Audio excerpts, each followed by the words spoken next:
जो किसान का काला कानून लाने से पहले किसी से नहीं पूछा 750 किसान शहीद हो गए। लेकिन वो लोग हैं जिन्होंने नोटबंदी लगाने से पहले किसी से चर्चा भी नहीं की और 155 लोग लाइनों में मार दिए। रेपिस्ट को बचाने के लिए जब आप सत्ता पक्ष वालों को यह मालूम चलता है कि वोट की राजनीति में जरूरत है, महिलाओं के समानता के अधिकार के लिए चाहे राज्यसभा हो चाहे लोकसभा हो, हम सब महिलाओं को एकजुट होकर में पिटारे में चला नहीं जाए। नई बिल्डिंग का उद्घाटन हुआ तो हमारी महिला राष्ट्रपति आदरणीय मुर्मू जी को उद्घाटन तक में नहीं बुलाया। औरों से अलग दिखने में कुछ अलग करके ही जाऊंगी। चाह नहीं है एक अलग नाम की, इसी को महान बनाऊंगी। नारी हूं मैं इस युग की, नारी की अलग विजय की आशा रखते हैं, तब आप एक महिला को देवी बनाकर उसकी पूजा करने लगते हैं। अब बदल गई है ये पहचान, नारी की ना साड़ी परिभाषा। एक आपत्ति दर्ज कराना चाहती हूं, जिसका नाम आपने दिया है महिला आरक्षण का, नारी शक्ति विधेयक। ये नारी शक्ति विधेयक है, लेकिन अपने नाम दे दिया इसका नारी शक्ति वंदन विधेयक। मुझे लगता है ये एक संवैधानिक अधिकार है, ये कोई दैविक वरदान नहीं है, ये कोई प्रधानमंत्री साहब का या आपका दिया हुआ महिलाओं को दया का पात्र नहीं है। ये हमारा एक संवैधानिक अधिकार है। आपने इसका नाम दैविक और दया और पूजा से जोड़ के, मुझे लगता है जो आंदोलन का इतिहास था उसको भी खत्म करने की कोशिश की है। ये एक मैं महिला होने के नाते बोल रही हूँ। वंदना आपके सरकार में महिलाओं की कितनी होती है यह हम सबको मालूम है।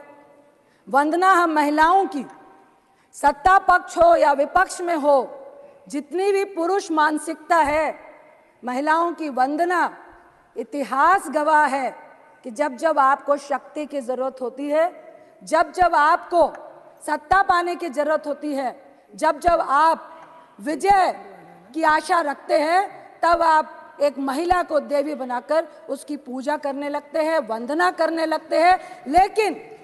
लेकिन अंदर में एक पुरुष की जीत और उसकी वंदना होती है। आपकी वंदना हमने जंतर मंतर में बैठी उन महिलाओं के रूप में देखी। आपकी वंदना, आपका महिलाओं का सम्मान, जब मणिपुर पे हमारी महिलाएं निवस्त्र हो रही थी, हमने तब देखी। आपकी वंदना और आपकी पूजा और सम्मान जब एक रेपिस्ट को बचाने के लिए, जब आप सत्ता पक्ष वालों को यह मालूम चलता है कि वोट की राजनीति में जरूरत है, तो मैं रिक्वेस्ट करती हूँ, हमें अधिकार चाहिए। दया का पात्र ना महिला कभी थी ना होगी। ये हमारी करुणा है, हमारी ममता है कि हम आपको, अपने आप को आपके सामने दया का पात्र बनने देते हैं, क्योंकि हमारे में इतनी करुणा है। हम आज इस नए सदन में बैठे हुए हैं, मैं प्रशंसा करती हूँ, बहुत अच्छा है, लविश है। लेकिन एक बात जरूर कहूँगी, जो पुराना सदन है वो घड़े का पानी है और ये जो नया है रेफ्रिजरेटर का पानी है। और घड़े के पानी की जो महक होती है ना, वो जिंदगी सालों सालों तक हम भूल नहीं पाते हैं। बस इतना फर्क है, ये आपको भी सोचना पड़ेगा कि आखिर ये फर्क इस पुराने बिल्डिंग और नए बिल्डिंग में क्यों है। मैं जरूर बोलूंगी कि आप महिलाओं के अधिकार की बात कर रहे हैं। मेघवाल साहब को मैं लोकसभा में कल सुन रही थी टीवी में बैठकर, आप बड़ी बड़ी वंदना और नारी शक्ति की बात कर रहे थे, लेकिन आपकी नारी शक्ति के लिए इतनी बड़ी प्रेरणा है सभापति जी कि जब इस नई बिल्डिंग का उद्घाटन हुआ तो हमारी महिला राष्ट्रपति आदरणीय मुर्मू जी को उद्घाटन तक में नहीं बुलाया गया। यह है आपकी नारी वंदना। 13 साल से हमारा आरक्षण, हमारा अधिकार, हमारा सम्मान से हम वंचित हैं। लेकिन मुझे आपके इस बिल में षड्यंत्र नजर आता है। 13 साल से राज्यसभा में हम लोगों ने पारित किया था और आज आप इसको लेकर आए हैं, आज आप इसको लेकर आए हैं। अरे प्लीज सुनिए ना,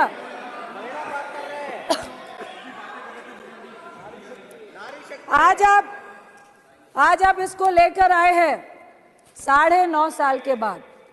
2014 में आप सत्ता में आए, आपके मैनिफेस्टो में था महिला आरक्षण देना है। 9.5 साल क्यों लग गए? मेरा पहला सवाल आपसे यही है। दूसरा सवाल, महिला आरक्षण के लिए आपको स्पेशल सत्र बुलाने की जरूरत क्यों पड़ गई? प्रचार करना था। जो लाइमलाइट लेने की आदत आपको हमेशा से रही है, इसमें भी महिलाओं को भी आपने यूज किया है। तीसरा सवाल, आपने कहा जातीय जनगणना और परिसीमन का पेच जो आपने लगाया है, क्यों लगाया? मैं आपसे पूछती हूं, आपने इसका जवाब दे रहे थे कल कि अगर हम ये नहीं कहते तो आप पीआई लेकर सुप्रीम कोर्ट जाते।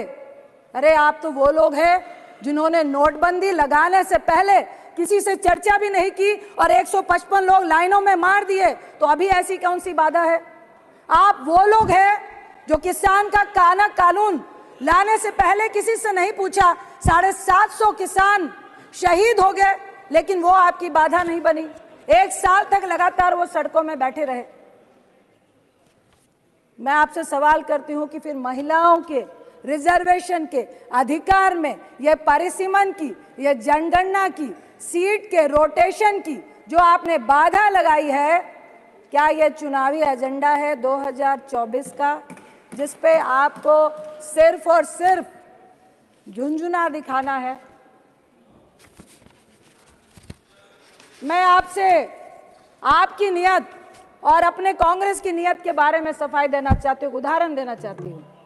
आप महिमा मंडल कर रहे हैं कि आप महिला रिजर्वेशन बिल लेकर आए, लेकिन मैं आपको उदाहरण देती हूँ कि 9 मार्च 2010 में जब यूपीए 2 राज्यसभा में जब ये बिल पारित हुआ था, यानी सत्ता में आने के 1 साल के बाद, यानी कि हमारी मंशा आने वाले लोकसभा में इसका प्रचार करना नहीं था।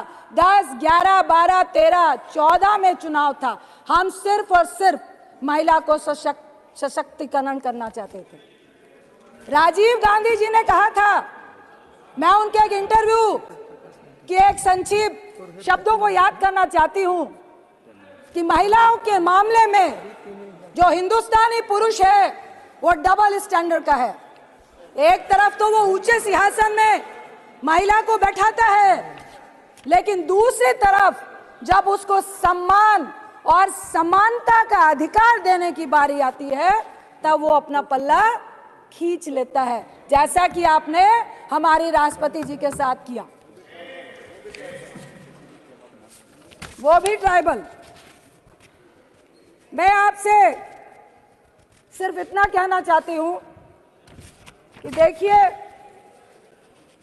हम चाहते हैं कि जातीय जनगणना, परिसीमन, रोटेशन को दरकिनार करके आप महिला को आरक्षण क्यों नहीं देना चाहते हैं? इसका मतलब है आप पुरुष के हिस्से में से महिलाओं को हिस्सा नहीं देना चाहते हैं। आप परिसीमन करेंगे, सीटें बढ़ाएंगे, उसके बाद आप महिलाओं को एक अलग से हिस्सा देंगे।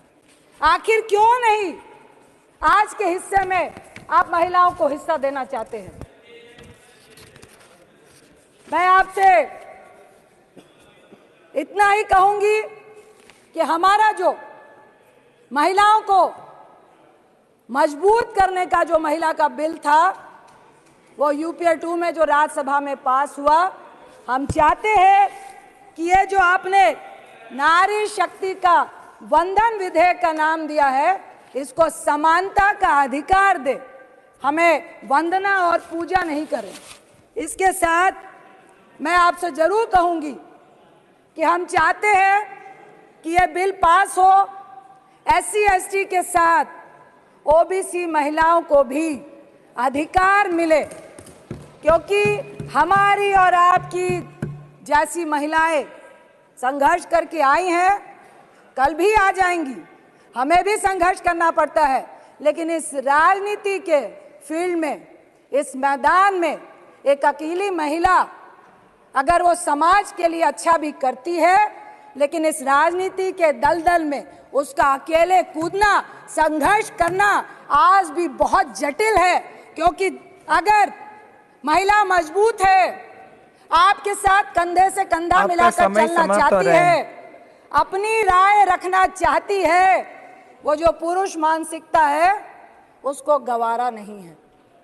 हम चाहते हैं, मैं अपनी पक्ष की महिलाओं से भी कहूंगी कि जब मणिपुर की घटना घटी, जब किसी भी रेप की घटना घटती है, जब हमारी पहलवान बच्चियां बैठती है, आपका समय समाप्त हो रहा है। समानता का अधिकार दिया है आपने महिलाओं को, ऐसा अधिकार दिया है समानता का अपनी महिला मंत्रियों को कि उनको कह दिया जाता है कि एक शब्द भी महिला के शोषण के खिलाफ आपका निकलना नहीं चाहिए। ऐसी समानता और ऐसी दैवीय शक्ति हमें आपकी नहीं चाहिए, हमें अपना अधिकार चाहिए।